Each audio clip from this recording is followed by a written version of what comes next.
এই যে আমার নিয়ামতের অবাধ্য হলো, লিবাসাল জুই ওয়াল খাউফি, আমি কিন্তু তাদের উপার্জনের কারণে বিমা কানু ইয়াসনাউন, তাদের প্রতি আমি খাউফি, ভয় আর নিরাপত্তাহীনতা দান করলাম, অভাব দান করলাম।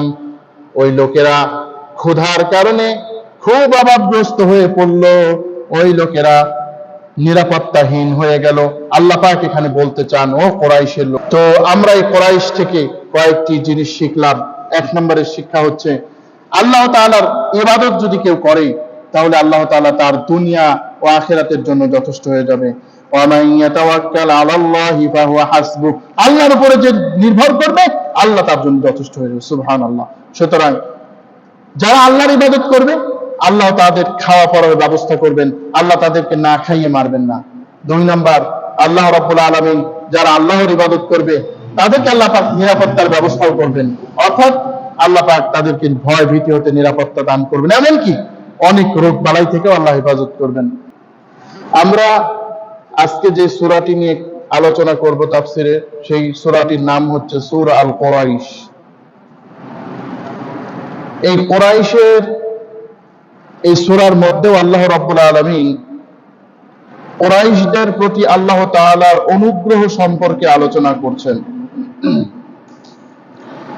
এর আগের সূরা আলাম তারা কাইফা ফাআল রাব্বুকা বিআসহাবিল ফিল, সূরা ফিলের মধ্যেও আল্লাহ রাব্বুল আলামিন বড় একটি অনুগ্রহ সম্পর্কে আলোচনা করছেন।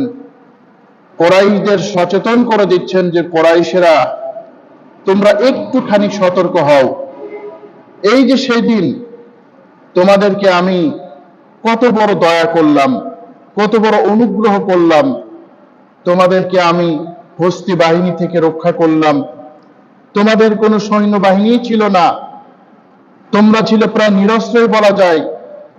যদি তোমাদের বিরুদ্ধে যুদ্ধ হতো, তাহলে তোমরা মেসাকার হয়ে যেতে, অথচ আমি আল্লাহ রাব্বুল আলামিন তোমাদেরকে হস্তি বাহিনীর বিশাল 60,000 বাহিনী, যারা 13 জন ছিল হাতিওয়ালা, তাদেরকে আমি ছিন্ন ভিন্ন করে দিলাম। ও কুরাইশরা, তোমরা দোয়া করেছিলে, তোমাদের দোয়াকে আমি কবুল করেছিলাম, তোমাদেরকে আমি সাহায্য করেছিলাম, শুধু ওদের পরাজিতই করলাম না, বরং তোমাদেরকে আমি অনেক ধন সম্পদ গনিমতের মাল হিসেবে আমি দান করে দিলাম। তোমরা দেখলে, তোমাদের খুব একটা অপরিচিত নয় ঘটনা, অনেকেই তোমাদের মধ্যে দেখেছো।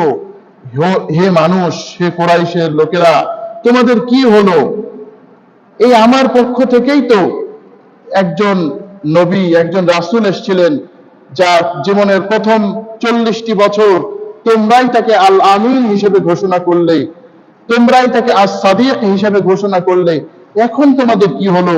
এখন যেই নবী তার দাওয়াতি মিশন শুরু করলেন, লা ইলাহা ইল্লাল্লাহ বললেন, এখন কেন তোমরা অস্বীকার করছো? কি ব্যাপার?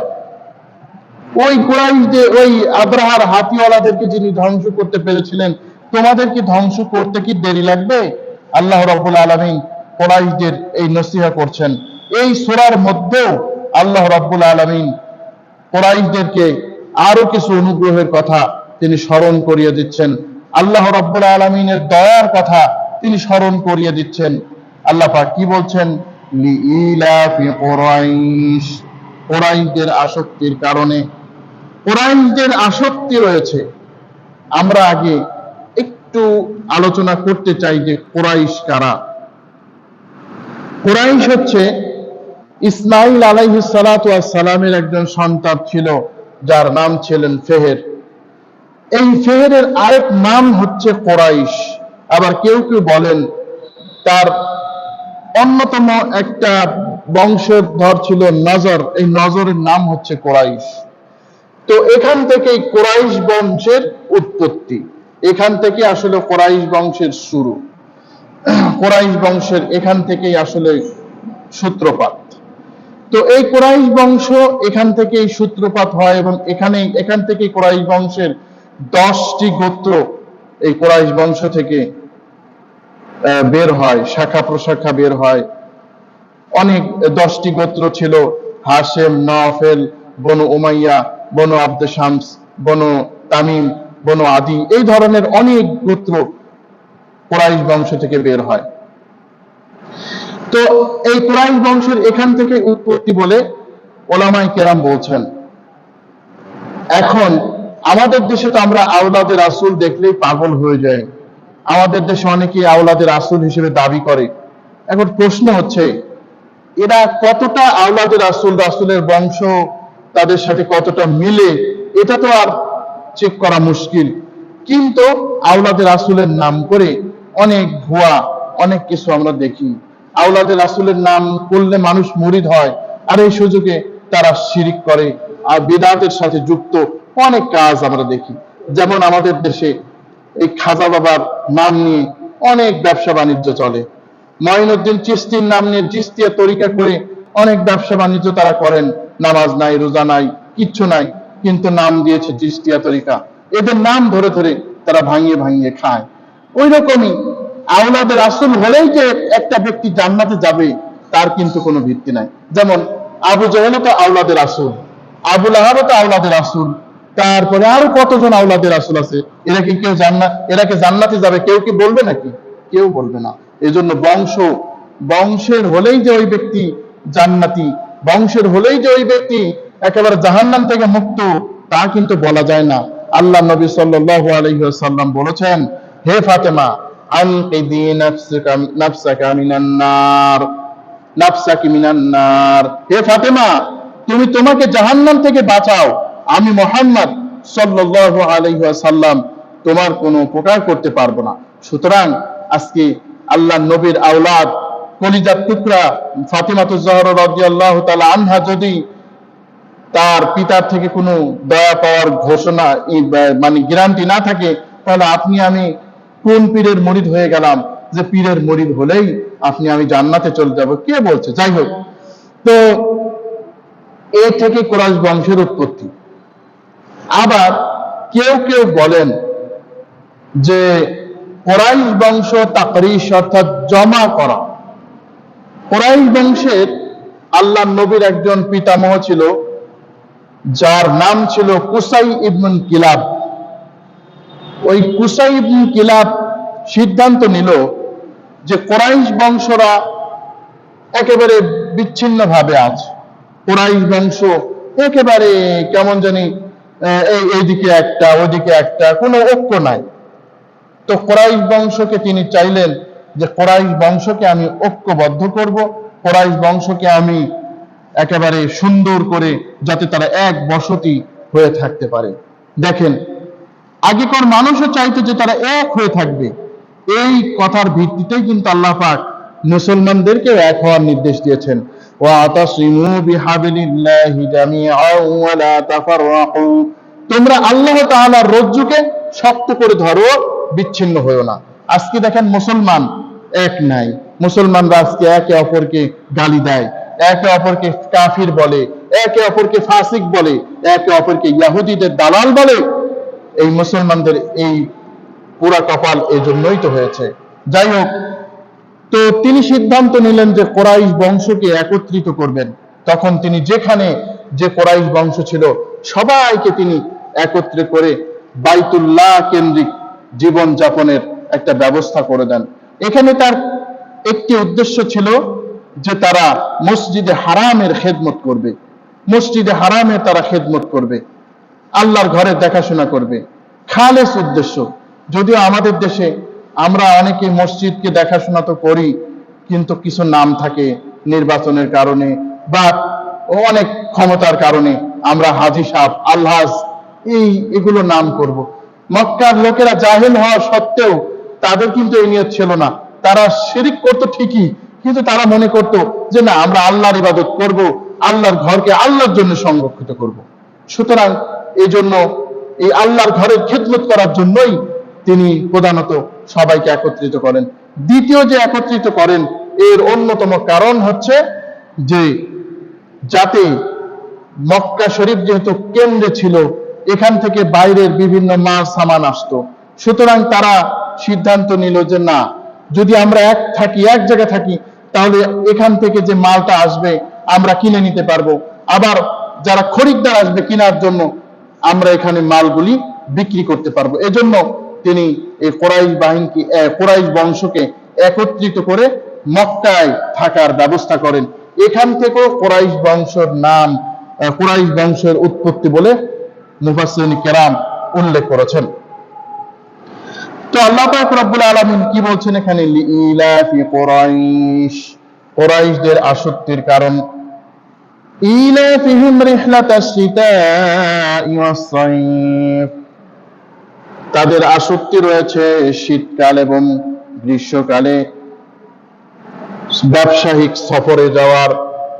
আল্লাহ পাক বলছেন কুরাইশরা আসক্ত। কুরাইশরা চিরদিন ব্যবসায়ী ছিল, কারণ ব্যবসায়ীরা তো ব্যবসায় একেবারে তারা মত্ত হয়ে থাকে, ব্যবসা ছাড়া তো তারা কিছু বুঝতে চায় না। এখন কোনো ব্যবসায়ীকে যদি আপনি কৃষি কাজ করতে বলেন, কোনো ব্যবসায়ীকে বললেন ভাই তোমাকে ধান পাট বুনতে হবে, ওর কিন্তু ভালো লাগবে না, কারণ আল্লাহ পাক ওকে ব্যবসার বিভিন্ন উপাদান দিয়ে সৃষ্টি করেছেন বা ব্রেনের মধ্যে ঢুকিয়ে দিয়েছেন কিভাবে ব্যবসা করতে হবে। আর কৃষিকাজ এটা তো ওর ফিতরাতের মধ্যে আল্লাহ পাক দেন নাই, যার ফলে কিন্তু একজন ব্যবসায়ী কৃষিকাজ করতে চাইবে না, একজন ব্যবসায়ী কিন্তু চাকরি করতে চাইবে না। আর একজন কৃষককে যদি আপনি বলেন যে তোমাকে ব্যবসা করতে হবে, তাহলে কিন্তু ওই কৃষক ব্যবসা বেশি করতে চাইবে না, কারণ তার কৃষি ক্ষেত্রেই অনেক বড় অভিজ্ঞতা। এই জন্য আল্লাহ পাক যার অভিজ্ঞতা যেমন তেমন তৌফিক দিয়েছেন। এজন্য যাকে যে কাজের জন্য আল্লাহ পাক উপযুক্ত করেছেন ওই কাজেই তাকে লাগাতে হয়। আল্লাহ পাক বলছেন কুরাইশরা কৃষি কাজে বেশি অভ্যস্ত নয়, কুরাইশরা অন্য কাজে উৎসাহিত হয় না, কুরাইশরা ব্যবসায় উৎসাহিত। সুতরাং তারা শীতকাল ও গরমকালের সফরে তারা অভ্যস্ত। বর্ণনায় পাওয়া যায় যে কুরাইশরা শীতকালে ইয়ামেনে এবং গরমকালে তারা সিরিয়া দেশে ব্যবসা করতে যেত। আগেকার জামানায় ব্যবসা করতে যাওয়া, এক দেশ থেকে আরেক দেশে যাওয়া খুব একেবারে সহজ ছিল না। পথে যাওয়া মাত্রই আক্রমণ করতো ডাকাতের দল। আমাদের দেশেও যে খুব এখন ভালো তাও না, কারণ কি আমাদের দেশে যদি আপনি এখন মনে করেন ৩-৪ লাখ টাকা নিয়ে পকেটে যান, তাহলে আপনার মনে শুধু দূরে দূরে করবে আল্লাহ কখন যে কোন ছিনতাইকারী আমাকে লুটপাট করে নিয়ে যায়, কোন ফাঁক দিয়ে কোন পকেট মার আমার কাছ থেকে নিয়ে যায়, এরকম একটা ভয় এখনো আছে। ওই সময় যেহেতু ইসলাম ছিল না, সুতরাং ইসলাম না থাকার কারণে যা হয় তাই আছে। দেখেন ইসলাম না থাকলে কি হয়, ইসলাম না থাকলে কোনো নিরাপত্তা থাকে না। আজকে আমরা বর্তমানে দেখি আমাদের কোনো নিরাপত্তা নাই, আমাদের কোনো কিচ্ছু নাই। আমরা ৩ লাখ তো দূরের কথা, আপনি ৫০০ টাকা নিয়ে রাস্তায় চলবেন আর এখানে নিরাপদ থাকবেন এটাও বলা যায় না, কোন ফাঁক দিয়ে কে নিয়ে যায়। এই জন্য আল্লাহর দিন হচ্ছে ইসলাম, আল্লাহর মনোনীত দিন ইসলাম।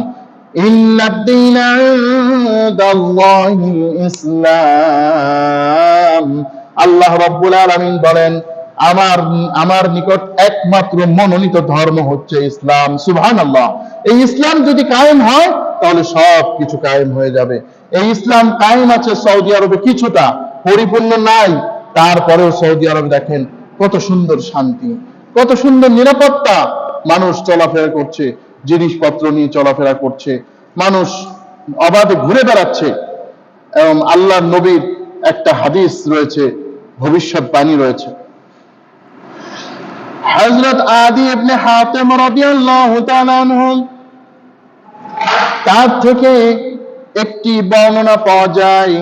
আল্লাহর নবী হযরত আদি ইবনে হাতেমকে বলেন, আদি ইসলাম গ্রহণ করো, তুমি শান্তিতে থাকবে। হযরত আদি বলেন, আমার সামনে একজন অসহায় একজন ব্যক্তি এসে বিভিন্ন অভাব অভিযোগের কথা বলল। আল্লাহর নবী বলেন, আদি তুমি মনে হয় ভেবে নিয়েছো মুসলমানদের এত দুর্বলতা, মুসলমানরা মনে হয় কোনোদিন সফলতা অর্জন করতে পারবে না। রে আদি, আমি আল্লাহর নামে কসম করে বলি, একজন সুন্দরী রমণী সুদূর ইয়ামান থেকে এই মক্কা মুকাররমায় আসবে, উমরা করবে, তাওয়াফ করবে, চলে যাবে। কোন আল্লাহর ভয় ছাড়া ওই মহিলার মধ্যে কোনো ভয় থাকবে না। সুবহানাল্লাহ। হযরত আদি ইবনে হাতিম বলেন, আমি এর বাস্তবতা পেয়েছি। সত্য সত্যি একটা মহিলা এসে তাওয়াফ করে একা একা চলে গেছে, কেউ তাকে ধরতে পারেনি। আল্লাহু আকবার। তাহলে ইসলাম কত বড় গুরুত্বপূর্ণ ব্যাপার। যাই হোক, তো ওই জামানায় তারা তো চলাফেরা করত, আক্রান্তও হতো, কিন্তু কুরাইশরা যখন এই সফরে যেত তখন তারা আক্রান্ত হতো না। কারণ কি?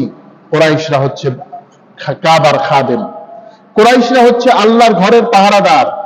যখন তাদেরকে কেউ আক্রমণ করতে যেত তখন বলতো যে, ভাইরা, আমরা কিন্তু আল্লাহর হারামের বাসিন্দা। তখন তাদেরকে দেখে মানুষ চলে যেত। আল্লাহ পাক রব্বুল আলামিন এত নিরাপত্তার ব্যবস্থা তাদেরকে করেছিলেন। আল্লাহ পাক তাই তো বলছেন যে, তোমরা কি দেখো না তোমাদেরকে এই হারামকে আমি কত সুন্দর নিরাপদ করলাম। আওয়ালাম ইয়ারাও আন্না জাআলনা হারামান আমিনা ওয়া ইয়াতাখাফফাফুন নাসু মিন হাওলিহিম। তারা কি লক্ষ্য করে না এই হারামকে আমি কত সুন্দর আরাম করেছি, নিরাপদ করেছি, অথচ তারা, তাদের যারা প্রতিবেশী তারা আক্রান্ত হয়। কত মানুষকে আক্রান্ত করা হয়, কিন্তু তোমাদের মসজিদে হারামে কোনোদিন আক্রমণ হলো না। তারপরেও কি তোমাদের বুঝে আসে না? আল্লাহ পাক রব্বুল আলামিন বলছেন যে তাদের রিহলাতাস শীতাই ওয়াস সয়ফ, আমি তাদেরকে শীতকালে এবং গ্রীষ্মকালে তাদের সফরের ব্যবস্থা করে দিয়েছিলাম। অর্থাৎ তারা নিরাপত্তার সাথে ব্যবসা বাণিজ্য করে চলতো এবং তারা অনেক টাকা পয়সাও তারা উপার্জন করত। কুরাইশদের একটা ভালো গুণ ছিল যে তারা যখন টাকা পয়সা ইনকাম করত, শুধু নিজেরাই যে তারা পকেট ভরতো তা না, বরং তারা দেখতো কুরাইশ বংশের আর কোন ব্যক্তি অসহায় আছে, ওদেরকেও তারা কিছু দিত। যার ফলে এই যে মানুষের কাছ থেকে পেতে পেতে ওরাও ধনী হয়ে যেত, ওরাও ব্যবসায়ী হয়ে যেত। সুবহানাল্লাহ। আল্লাহ রাব্বুল আলামিন দান করার ফলে তাদেরকে খায়ের বরকত দিয়েছিলেন। যার ফলে আল্লাহর নবী যখন ইসলাম প্রচার শুরু করলেন, তখন কিন্তু কুরাইশরা কেউ গরিব ছিল না, তাদের অধিকাংশই কিন্তু খুব ধনী ছিল, মানে চলাচল মতো ছিল। এই যে তারা সুন্দর দান করত, এই দানের বদলতে তাদেরকে আল্লাহ তাআলা এই বারাকা, এই রহমত তিনি দান করেছিলেন। আল্লাহ পাক বলছেন, কুরাইশরা, আজকে তোমরা আল্লাহর নবীকে অস্বীকার করছো, আজকে তোমরা তাওহীদকে অস্বীকার করছো, আজকে তোমরা রিসালাতকে অস্বীকার করছো। এই যে তোমাদেরকে এত নিরাপত্তা আমি দিলাম, এত কিছু দিলাম, তারপরেও কি তোমাদের বুঝে আসবে না? শোনো, তোমরা যদি এই নিরাপত্তা না রাখতে পারো, তোমরা যদি এই নিরাপত্তা তোমরা যদি না ঠিক করে রাখতে পারো, আল্লাহর সাথে যদি নাফরমানি করো, তাহলে কি করব জানো? ضرب الله مثلا قرية كانت آمنة مطمئنة يأتيها رزقها رغدا من كل مكان فكفرت بأنعم الله لباس الجوع والخوف بما كانوا يصنعون। আল্লাহ রাব্বুল আলামিন বলেন সূরা আন-নাহল, পবিত্র কোরআন কারীমের 16 নম্বর সূরার 112 নম্বর আয়াতে বলছেন, দরাবাল্লাহু মাসালান কারিয়াতান, আপনি একটা জনপদের দৃষ্টান্ত বর্ণনা করুন, আমিনাতান, যারা ছিল নিরাপদ, মুতমাইন্নাতান ইয়াতিহা রিজকুহা রাগাদাম মিন কুল্লি মাকান, যাদের কাছে প্রত্যেকটি স্থান থেকে রিজিক আসতো। তারা মাঠে হাত দিত, তারা খাবার পেত, তারা যদি তাদের কূপের মধ্যে যদি তারা বালতি ফেলতো, তাহলে তারা রিজিক পেত, আরো অনেক কিছু লাভ করত। তারা ব্যবসায়ী হলে ব্যবসায়ীতেও বরকত পেত। সব ক্ষেত্রে তারা সুখী ছিল, সুন্দর ছিল, আনন্দিত ছিল। আল্লাহ পাক রব্বুল আলামিন বলছেন, ফাকাফারাত বিআনউমিল্লাহ, তখন তারা আল্লাহ তাআলার নিয়ামতের কুফরি করে ফেললো। আল্লাহ তাআলার নিয়ামতের তারা কুফরি করে ফেললো, আল্লাহর নিয়ামতকে তারা অস্বীকার করতে লাগলো। বলে, আল্লাহ আবার কি দিয়েছে? আমি নিজেই তো সবকিছু পারি। ওই যে কারুনকে বলা হলো আহসিন কামা আহসানাল্লাহু ইলাইক, তুমি অনুগ্রহ করো যেমন তোমাকে অনুগ্রহ করা হয়েছে, দয়া করা হয়েছে। কারণ কি বলেছিল? ক্বালা ইন্নামা উতীতুহু আলা ইলমিন ইনদি, এই যে টাকা পয়সা দেখছো, এই যে ধন সম্পদ দেখছো, এগুলো তো আমি আমার নিজের ক্ষমতায় উপার্জন করেছি, কিসের আবার আল্লাহ দিয়েছে? নাউজুবিল্লাহ। তাহলে মানুষ যখন সুখী হয় তখন কিন্তু মানুষের অনেক সমস্যা হয়ে যায়, মানুষ অহংকারী হয়। আল্লাহ পাক বলছে, কুরাইশরা শোনো, তারপরে কি করলাম জানো? এই যে আমার নেয়ামতের নাশকরি করলো, এই যে আমার নেয়ামতের অবাধ্য হলো, লিবাসাল জুই ওয়াল খাউফি, আমি কিন্তু তাদের উপার্জনের কারণে বিমা কানু ইয়াসনাউন, তাদের প্রতি আমি খাউফি, ভয় আর নিরাপত্তাহীনতা দান করলাম, অভাব দান করলাম। ওই লোকেরা ক্ষুধার কারণে খুব অভাবগ্রস্ত হয়ে পড়ল, ওই লোকেরা নিরাপত্তাহীন হয়ে গেল। আল্লাহ পাক এখানে বলতে চান, ও কুরাইশের লোকেরা শোনো, তোমরা এই যে নাফরমানি করছো আল্লাহ, এই যে তোমরা নাফরমানি করে যাচ্ছ, তোমাদেরকে কিন্তু আমি এমন অবস্থা করে দিতে পারি যে তোমাদের কোনো রিজিকের সন্ধান থাকবে না, কোনো কিছু থাকবে না। একটা উপমা আল্লাহ একটু দেখিয়েছিলেন। আল্লাহর নবী যখন তার দাওয়াতে কামিয়াবি হচ্ছিলেন না, মানুষ অস্বীকার করছিল, কুরাইশরা আল্লাহর নবীর বিভিন্ন ভাবে বিরোধিতা করছিল, তখন আল্লাহর নবী দোয়া করলেন, আল্লাহ ইউসুফ আলাইহিস সালাতু ওয়াস সালামের উপরে যেমন 7 বছরের দুর্ভিক্ষ দিয়েছিলেন, আল্লাহ এই মক্কার কুরাইশদের উপরে তোমার গজব নাজিল করো। সাথে সাথে গজব শুরু হয়ে গেল, কোথাও খাবার নাই, কোথাও কিচ্ছু নাই, দুর্ভিক্ষে একেবারে জান যায় যায়। আল্লাহ পাক সূরা দোখানের 10 থেকে 16 নম্বর আয়াতে এই বিষয়গুলি সুন্দর করে উল্লেখ করেছেন যে কেমন দুর্ভিক্ষ ছিল। তারা তাকালেই অন্ধকার দেখত, ক্ষুধার কারণে মানুষ যখন তাকায় তখন কিন্তু মানুষ অন্ধকার দেখতে থাকে, তাকালেই অন্ধকার দেখত।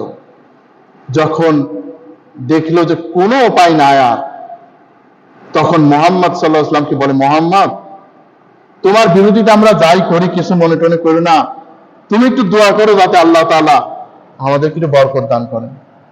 আল্লাহ নবী দোয়া করেছিলেন, তাদের এই গজব দূর হয়ে গিয়েছিল।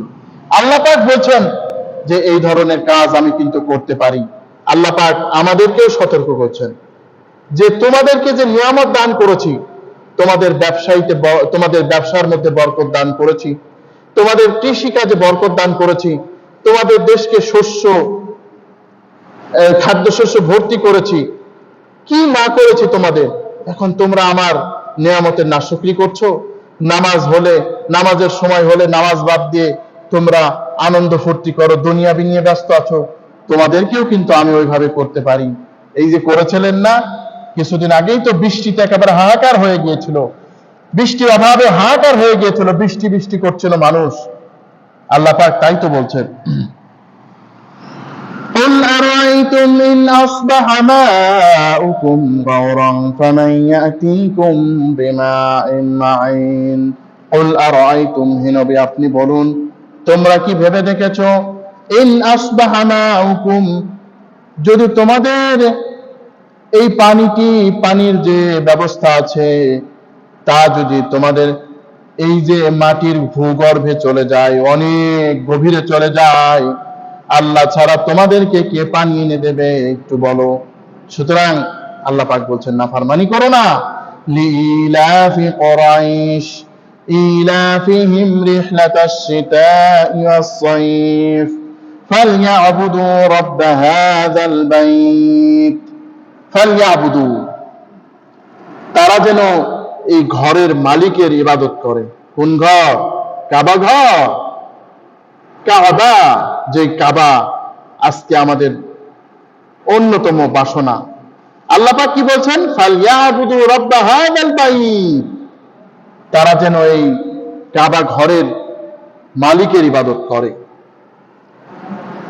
আল্লাহ নবী সাল্লাল্লাহু আলাইহি ওয়াসাল্লাম এই কুরাইশদের প্রসঙ্গে বলেন যে ইন্নাল্লাহ আস্তাফা মিন বনি কিনানা, ইসমাঈল আলাইহিস সালাতু ওয়াস সালামের সন্তানদের মধ্যে আল্লাহ তাআলা বনি কিনানাকে নিয়োগ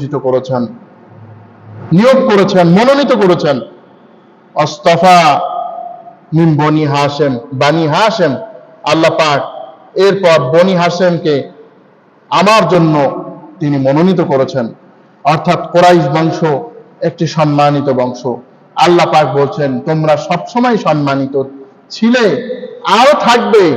ফালইয়াবুদু রাব্ব হাযাল বাইত, হে কুরাইশের লোকেরা তোমরা খাস করে এই কাবার যিনি রব, ওই রবের ইবাদত করো, খাস করে তারই ইবাদত করো, আর কারো ইবাদত করো না। আল্লাহ রাব্বুল আলামিন এখানে ইবাদত করার কথা বলছেন। ইবাদত দাসত্ব, গোলামি, আল্লাহ তাআলার তাওহীদের সাথে ইবাদত করার কথা এখানে বলা হচ্ছে। আগেও মানুষ ইবাদত তো করতো, আল্লাহর ইবাদত করত, সিজদা করত আল্লাহর জন্য, কিন্তু তারা আল্লাহর সাথে শরীকও করত। আল্লাহ রাব্বুল আলামিন বলেন وَيَعْبُدُونَ مِن دُونِ اللَّهِ مَا لَا يَنفَعُهُمْ وَلَا يَضُرُّهُمْ وَيَقُولُونَ هَؤُلَاءِ شُفَعَاؤُنَا عِندَ اللَّهِ, তারা আল্লাহ ছাড়া যাদের ইবাদত করত তারা কোনো ক্ষতি করতে পারে না, উপকার করতে পারে না।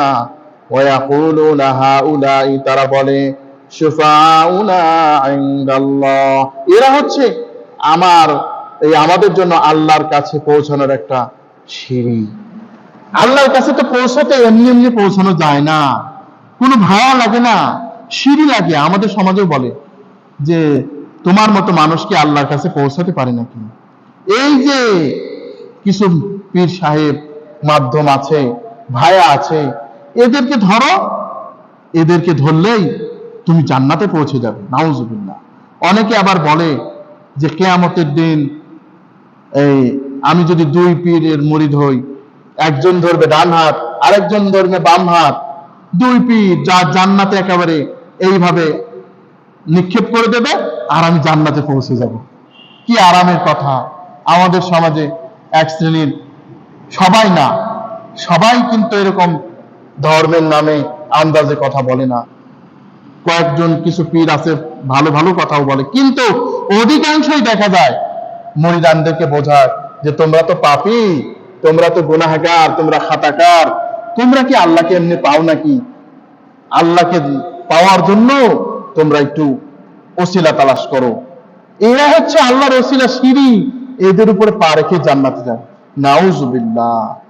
সুতরাং একজন পীরের কথা মনে পড়লো, যিনি বলেছেন যে বাবারা জান্নাতে তো যাবা, পীর তোমাকে জান্নাতে নিয়ে যেতে পারবে না। তার কথাই, পীর তোমাকে জান্নাতে নিয়ে যেতে পারবে না।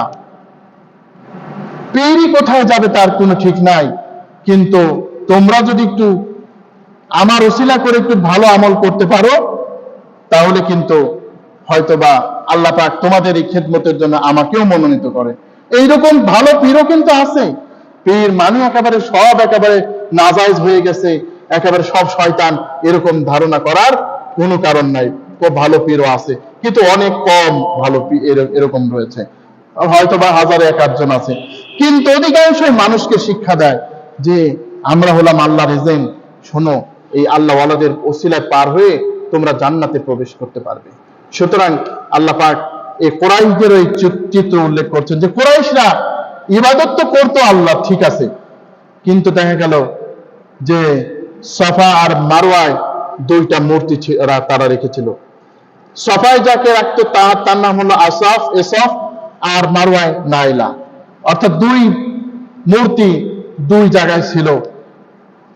এদের হাকিকত হচ্ছে এরা পাপাচার করেছিল, জেনা ব্যভিচার করেছিল, যার ফলে তাদের শাস্তি আল্লাহ পাক দিয়েছিলেন যে তাদের পাথরে পরিণত করেছিলেন। এখন ওই আরবের মুশরিকদের কাছে ওরা বড় দেবী হয়ে গেছে, দেব দেবী হয়ে গেছে। ওই জেনাকারদের তারা ইবাদত করতে শুরু করলো। হযরত আবু যার গিফারী রাদিয়াল্লাহু তাআলা আনহু যখন প্রথম ইসলাম গ্রহণ করলেন, তখন করতে আসলেন, তখন দেখলেন কয়েকজন মহিলা ইসাফ এবং নাইলার কাছে খুব করে আবেদন করছে যে মা বাবা আমাকে মেহেরবানি করে সন্তান দাও, তারপরে আমার রিজিক দাও, এইরকম করছে। তখন আবু যার গেফারি রাদিয়াল্লাহু তাআলা আনহু বললেন যে হারাম, যে মাবুদগুলি হারাম, তার কাছে তোমরা এভাবে চাচ্ছ কেন? ওরা তোমাদের কি দিতে পারে? তো এরকম ভাবে তারা বিভিন্ন মূর্তির কাছে তারা চাইতো। যখন তারা সাফায় মারোয়ায় সাই করত, তখন ওই ইসাফ এবং নাইলার কাছে তারা ওদের পা ধরে তারপরে প্রণাম করে তারপরে আবার সাই শুরু করত। অর্থাৎ তারা আল্লাহরও যেমন ইবাদত করত, পাশাপাশি আবার দেবদেবীর ইবাদতেও তারা মোটেই একেবারে কোনো ত্রুটি ছিল না। তো আল্লাহ পাক রব্বুল আলামিন বলছেন, শোনো, কেন এই দেবদেবীর ইবাদত করবে? এই দেবদেবী কি তোমাদের হস্তি বাহিনীর এই আক্রমণ থেকে বাঁচাতে পেরেছিল? এই দেবদেবীর কি তোমাদের কোনো রিজিক দেওয়ার ক্ষমতা আছে? তোমরাই তো বলো যে সবকিছু রিজিক দাতা আল্লাহ, তাহলে কেন তোমরা এইসবের ইবাদত করছো? বরং তোমরা রব্বা হাযাল বাইত, এই কাবার রব যিনি, তার ইবাদত করো। এই জন্য আমরা এই কাবার রবের ওসিলা দিয়ে কিন্তু আমরা দোয়া করতে পারি। এমনকি কাবা ঘরকে দেখে যদি কেউ দোয়া করে, ওই দোয়াও কিন্তু আল্লাহ রাব্বুল আলামিন কবুল করেন। আল্লাহ যেন আমাদের সবাইকে সেখানে যাওয়ার তৌফিক দান করুন, আমিন।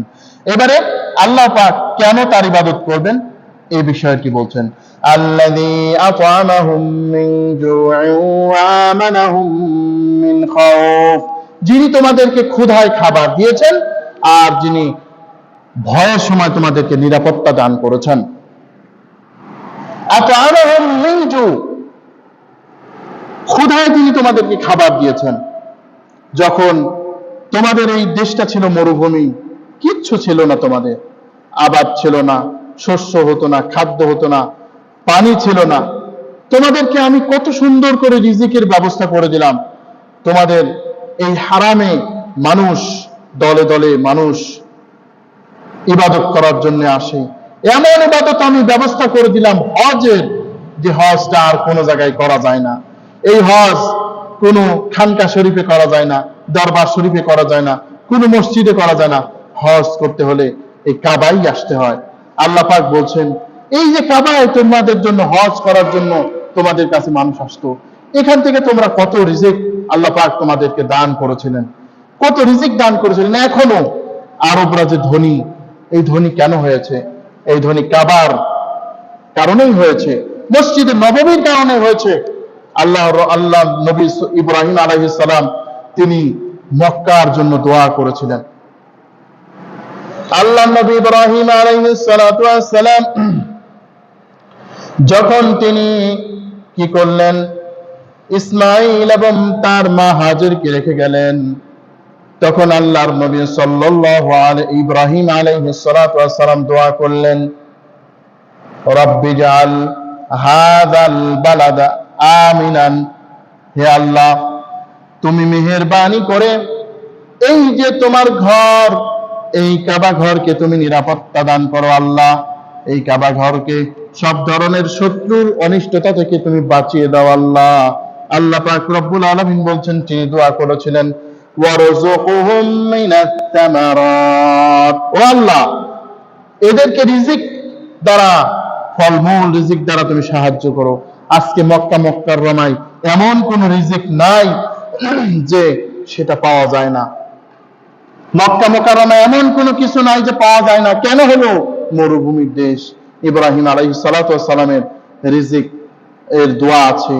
আজকে বর্তমানেও আল্লাহ পাক যেন কোরআনে কারিমে এই কথাই বলছেন যে মক্কার হারামের বাসিন্দারা, তোমরা আল্লাহ তাআলার নাফরমানি করো না, আল্লাহ তাআলার অবাধ্য হয়ে না, মুসলমানদের বিরুদ্ধে আরেকজনকে সাহায্য করো না। তোমরা কি ছিলে একটু দেখো। আল্লাহ পাক বলছেন যে তোমাদের খাবার দিয়েছিলাম ক্ষুধায়, তোমরা ক্ষুধায় মরে যেতে, কিন্তু তোমরা সেই তোমাদের মরা লাগলো না। তোমাদের জীবন দান করেছি খাবার দ্বারা। তোমাদেরকে এমন এমন রিজিক আমি দেই যা নাকি আর কাউকে দেই না, অনেকেই এই রিজিক পায় না। ওয়া'আমানাহুম মিন খাউফ, আর যিনি তোমাদেরকে যখন তোমাদের ভীতিকর পরিস্থিতি থাকো, যখন তোমাদের ভয়ানক পরিস্থিতির শিকার হয়, তখন তোমাদেরকে তিনি নিরাপত্তা দান করেছেন, অর্থাৎ তোমাদেরকে ভয় থেকে তিনি মুক্তি দান করেছেন, তোমাদের কোনো ভয় নাই। আজকালও মসজিদে হারাম, মসজিদে নববীর আশেপাশে যারা থাকেন তাদের তো কোনো ভয় নাই। অবশ্য মানুষ তার পাপের কারণে এখন একটু ভয় হয়েছে, কারণ এখন মসজিদে হারাম থেকে মানুষ পকেটও মারে, চুরিও করে। কারণ কি? মানুষের এই গুনাহের কারণে। কিন্তু জানের নিরাপত্তা আল্লাহ পাক দান করেছেন। এখনো মসজিদে হারামে কেউ খুন করার সাহস পায় না। মসজিদে হারাম একটা অন্যতম একটা শ্রেষ্ঠ নগরী, শান্তির নগরী আল্লাহ রাব্বুল আলামিন তিনি প্রতিষ্ঠা করেছেন। আল্লাহ রাব্বুল আলামিন তার হাবিব সাল্লাল্লাহু আলাইহি ওয়াসাল্লামকে দিয়ে এই হারামকে চিরতরে হারাম করে দিয়েছেন, অর্থাৎ কোন নিরাপত্তার হীনতার কাজ এখানে করা যাবে না।